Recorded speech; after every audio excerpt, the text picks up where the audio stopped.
नागवारा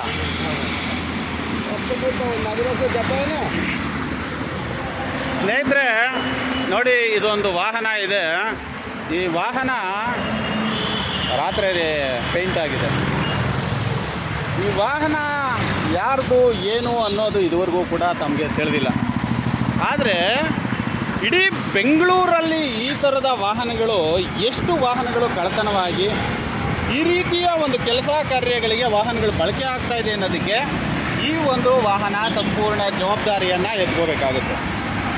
ಒಂದು ವ್ಯವಸ್ಥೆ ಸರಿಯಾದ ರೀತಿಯಲ್ಲಿ ಇರಬೇಕಾಗಿತ್ತು. ರೋಡ್ ಟ್ರಾನ್ಸ್ಪೋರ್ಟೇಷನ್ ಡಿಪಾರ್ಟ್ಮೆಂಟ್ ಏನು ಮಾಡ್ತಾ ಇದೆ, ಪೊಲೀಸ್ ಇಲಾಖೆ ಏನು ಮಾಡ್ತಾ ಇದೆ ಅಂತಕ್ಕಂಥದ್ದು ಒಂದು ದೊಡ್ಡ ಪ್ರಶ್ನೆಯಾಗಿ ಕಾಣುತ್ತೆ.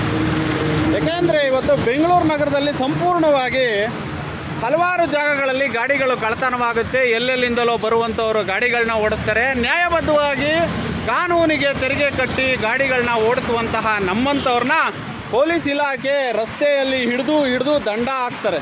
ಆದರೆ ಇಂಥ ವಾಹನಗಳ ಬಗ್ಗೆ ಯಾರೂ ಕೂಡ ಇದುವರೆಗೂ ಗಮನ ಹರಿಸಿಲ್ಲ ಅಂತಕ್ಕಂಥದ್ದನ್ನು ಸೂಕ್ಷ್ಮವಾಗಿ ಕಮಿಷನರು ಆದೇಶವನ್ನು ತೆಗೆದುಕೊಳ್ಬೇಕಾಗುತ್ತೆ ಅಂತೇಳಿ ಮೂಲಕ ನಿಮಗೆ ಮನವಿ ಕೊಡ್ತಾ ಇದ್ದೇನೆ. ಹಾಗೆ ಈ ವಾಹನಕ್ಕೆ ಸಂಬಂಧಪಟ್ಟಂತೆ ಈಗ 112ಗೆ ಫೋನ್ ಮಾಡಿದ್ದೀನಿ. ಅವ್ರು ಬಂದು ಮಾಹಿತಿ ತಗೊಳ್ತಾರೆ. ನೋಡೋಣ ಮುಂದೆ ಏನಾಗುತ್ತೆ ಅಂತ ಮಾಹಿತಿ ಹಂಚ್ಕೊಳ್ತೇನೆ. ಧನ್ಯವಾದ.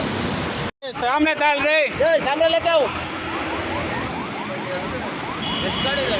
ಬೇಕಾದಷ್ಟಿದೆ ಸರ್, ಬೇಕಾದಷ್ಟಿದೆ. ಮಾತಾಡಿದ್ರು ಅಷ್ಟೇ. ಸ್ನೇಹಿತರೆ ನಮಸ್ಕಾರ. ನೋಡಿ, ಇದೆ ನಿಮ್ಮ ಒಗ್ಗಟ್ಟು, ನಿಮ್ಮ ಪರಿಶ್ರಮ. ನಿಮಗೆ ನಾಚಿಕೆ ಆಗಬೇಕು ಕರ್ನಾಟಕದಲ್ಲಿದ್ದು, ಅದರಲ್ಲೂ ಬೆಂಗಳೂರಿನಂಥ ನಗರದಲ್ಲಿ ನಾವು ಇದ್ದೀವಿ ಅನ್ನೋದಕ್ಕೆ ನಿಮ್ಗಳಿಗೆ ನಾಚಿಕೆ ಆಗಬೇಕು. 2000 ಕಿಲೋಮೀಟರ್ ದೂರದಿಂದ ಬಂದಂಥವ್ನು ನೋಡಿ ಹೆಂಗೆ ತುಂಬಿಕೊಂಡು ರಾಜಾರೋಷವಾಗಿ ಹೆಬ್ಬಾಳ ಹೈವೇ ರಸ್ತೆಯಲ್ಲಿ ಓಡಾಡ್ತಾನೆ. ನಿಮ್ಮದು ಒಂದೇ ಒಂದು ಡಾಕ್ಯುಮೆಂಟ್ ಇಲ್ಲದೆ ಎಲ್ಲೆಲ್ಲಿ ಬೇಕು ಅಲ್ಲಲ್ಲಿ ಕಳ್ಳರ ಥರ ಓಡಾಡ್ತೀರಾ. ಯಾಕ್ರಿ, ಶಕ್ತಿ ಇಲ್ವೇನ್ರಿ ನಿಮಗೆ ಕೇಳೋದಕ್ಕೆ? ಕೇಳಬೇಕು. ನೋಡಿ, ವಾಹನ ಯಾವ ಮಟ್ಟಕ್ಕೆ ತುಂಬಿದ್ದಾರೆ ಅಂದರೆ ಚಕ್ರ ಸಂಪೂರ್ಣವಾಗಿ ಕೆಳಮಟ್ಟಕ್ಕೆ ಕುತ್ಕೋಬೇಕು. ಈ ವಾಹನದ ದಾಖಲಾತಿ ಇದೆಯಾ ಅಂತ ಚೆಕ್ ಮಾಡಿದರೆ ಇದನ್ನು ಹೇಳೋರು ಇಲ್ಲ, ಕೇಳೋರು ಇಲ್ಲ. ಯಾರು ಕೇಳಬೇಕು? ಇದನ್ನು ಪೊಲೀಸ್ ಇಲಾಖೆ ಕೇಳಬೇಕು. ಮುಂದಿನ ದಿನಗಳಲ್ಲಿ ತಾವೆಲ್ಲರೂ ಕೂಡ ಒಗ್ಗಟ್ಟಾಗ್ತೀರಾ ಅಂತ ಅಂದ್ಕೊಳ್ತೀನಿ.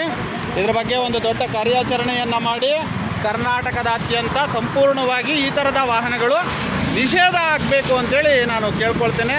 ಬನ್ನಿ, ಎಲ್ಲರೂ ಕೂಡ ಒಗ್ಗಟ್ಟಾಗಿ ಹೋಗಿ ಕಮಿಷನರ್ ಸಾಹೇಬ್ರಿಗೇ ಕಂಪ್ಲೇಂಟನ್ನು ಮಾಡಿ ಇದ್ರ ಬಗ್ಗೆ ಕ್ರಮ ಕೈಗೊಳ್ಳೋಣ.